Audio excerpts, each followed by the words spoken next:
Now you might be sitting here saying, man, those are some pretty high standards for somebody that's just passing out food. But realize, this is really important, because serving people isn't just about planning. It's not just about managing. It's not just, here's your loaf of bread, be on your way. It's about spiritual leadership right here. It's about maturity. It's about humility. It's about being able to guide people in the right direction, in the right spiritual direction. That's really critical for your leaders, deacons, elders, all of them. It's very important that your men are able to lead you with wisdom, with humility and maturity. You want that. And we see the results of this. You see, they didn't put a worn body up there, and when they raised the bar up and they put full of spirit and wisdom men out there, look at what happens right here. The church doesn't miss a beat if you want to go to verse 7. So God's message, what? It continued to spread. It continued to spread. The number of believers greatly increased in Jerusalem. And what I want to draw your attention right here,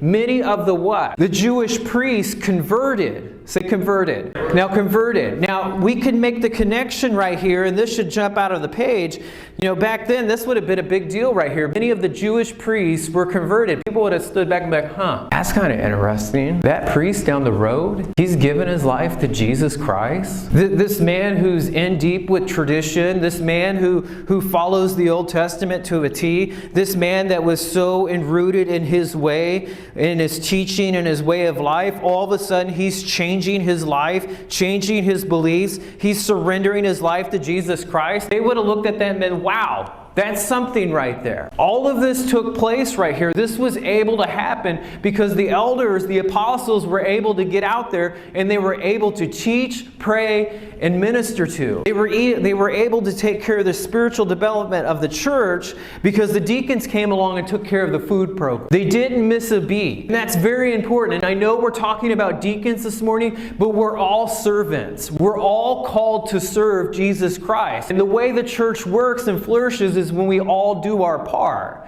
freeing up everybody so that they can do the role that they're assigned to do, that God has called them to do.